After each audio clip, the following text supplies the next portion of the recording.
కోస్తా corridor భూసేకరణపై ప్రజాభిప్రాయ సేకరణ ఉద్రిక్తంగా మారింది.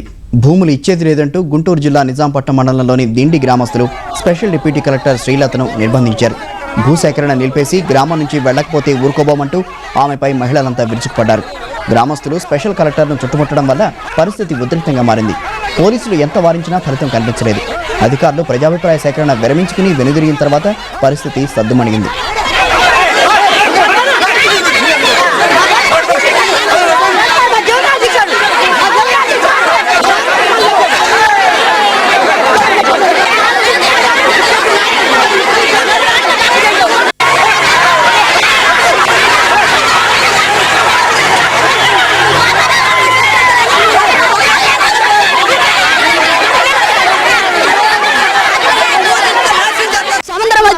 వచ్చి కొట్టుపోయి మళ్ళీ తెప్పు తేలేసి మళ్ళీ వచ్చి రాజ్యం ఒడిన పడ్డాం.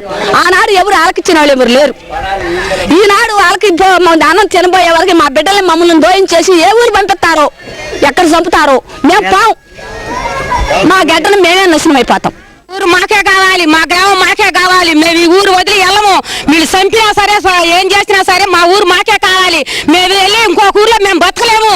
మేము మాత్రం ఏడే ఉండాలి. మేము మాత్రం ఎటు బావు. మా ఊరు మిమ్మల్ని గెలిపించి మీ ఎమ్మెల్యే వీళ్ళందరూ మమ్మల్ని ఏదో చేయాలని మమ్మల్ని చంపాలని మేము పేదలు అయ్యి మీ గడ్డ కనిపెట్టుకున్నాం కాబట్టి మా గ్రామం మాకే కావాలి. మా ఇంటి గ్రామం మాకే కావాలి.